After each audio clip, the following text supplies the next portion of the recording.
ఓం గం గణపతయే నమః. శివాయ గురవే నమః. మనము ఈ 193వ రోజున వేదముతో సమానమైనటువంటి శ్రీ శివ మహాపురాణము రుద్ర సంహిత పార్వతీఖండములో ముందుగా శ్రీ వేదవ్యాస మహర్షి విశ్వజననీ జనకులకు వారు కుమారుడైనటువంటి విఘ్నరాజైనటువంటి ఆ గణనాథకు నమస్కరించి శ్రీ శివ మహాపురాణమును వర్ణించినాడు అని తెలుసుకుంటున్నాం.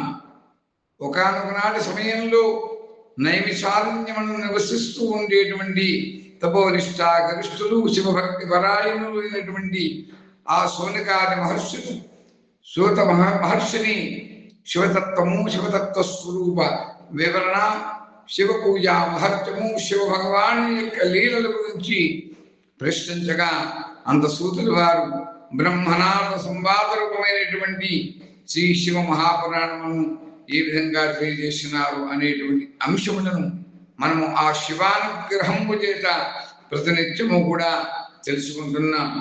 దానిలో భాగంగా ఈ రోజున బ్రహ్మదేవుడు నారదంతో ఏ విధంగా ఆ భగవంతుని యొక్క వృత్తాంతంతో కూడా ఆ యొక్క సప్తఋషులు కూడా తిరిగి స్వర్గమునకు వెళ్ళారు అనేటువంటి అంశములను ఈ రోజున మనం తెలుసుకోబోతున్నాం. తెలియజేస్తూ వాగర్ధ వివసంవృత్తౌ వాగర్ధ ప్రతిపత్తజే జగతః పితరం వందే పార్వతీ పరమేశ్వరం.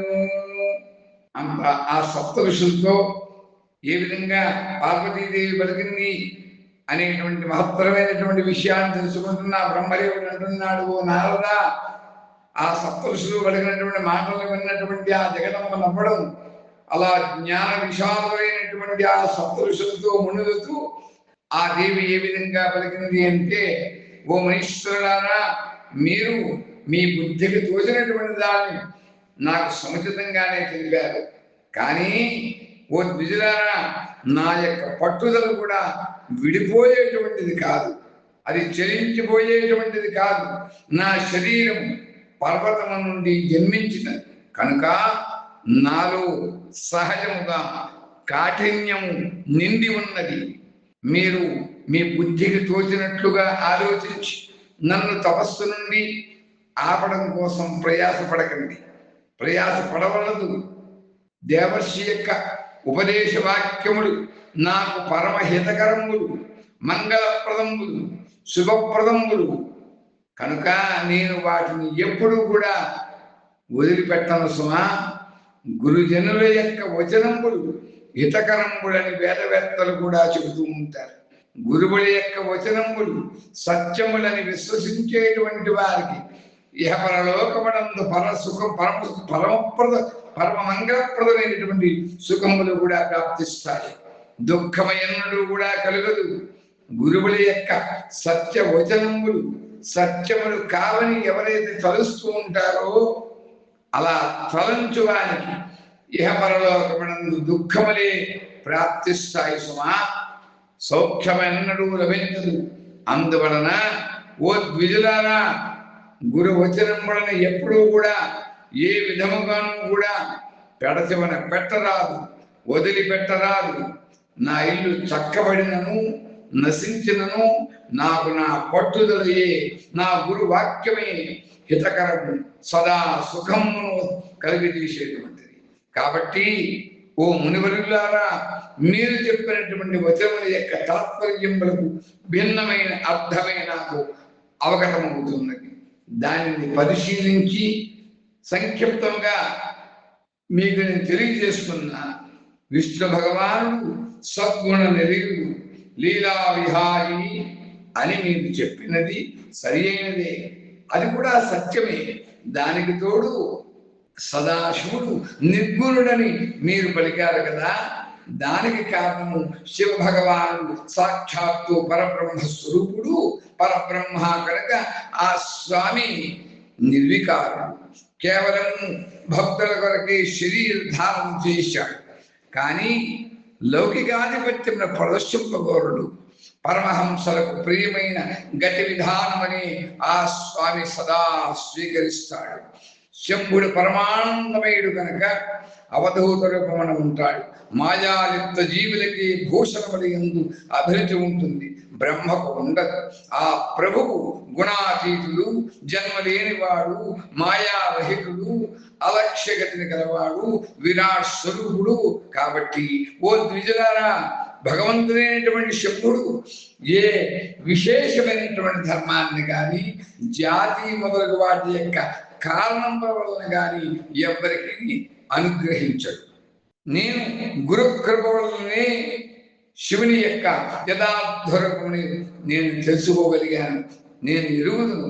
కాబట్టి ఓ బ్రహ్మర్షులారా, శివుడు నన్ను వివాహం ఆడని ఎడలా, వివాహం ఆడనిచు నేను ఎప్పటికీ కూడా నేను కుమారిగానే ఉండిపోదు సుమా.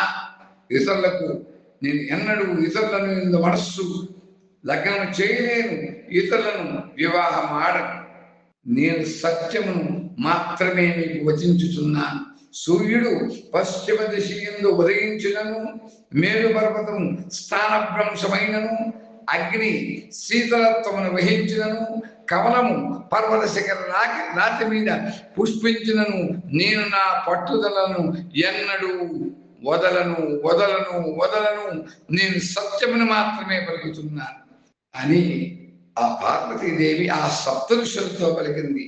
మరలా బ్రహ్మదేవుడు అంటున్నాడు, నారద, ఇట్లు ఈ విధంగా పలికి ఆ గిరిరాజ నందిని, గిరిరాజ కుమార్తె అయినటువంటి పార్వతి ఆ మునులకు భక్తి శ్రద్ధలతో ప్రణామం చేసి నిర్వికార చిత్తయ్యి ఆ శివ భగవాను స్మరించుచు మౌనమును వహించిందయ్యా.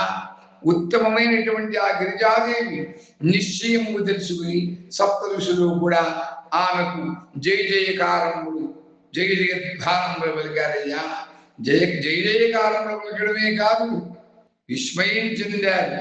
ఆమె స్థిరమైనటువంటి చిత్తమనందు, ఆమె స్థిరమైనటువంటి ఆ సంకల్పమనందు, గురు భక్తి ఎందు, గురువాక్యమనందు ఆమె కలిగినటువంటి ఆ భక్తి ప్రవర్తలకు విస్మయం చెయ్యాలయ్యా. వారు పార్వతిని హృదయపూర్వకముగా ఆశీర్వదించారు. ఓ నింద్ర, గిరిజాదేవిని పరీక్షించిన సప్తఋషులు ఆమెకు ప్రణామము చేశారు.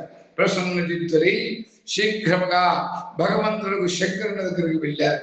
అతడికి వెళ్ళి ఆ స్వామికి నమస్కరించి జరిగినటువంటి యావత్ వృత్తాంతమంతా కూడా ఆ శివ భగవానుడికి వారు నివేదించారు.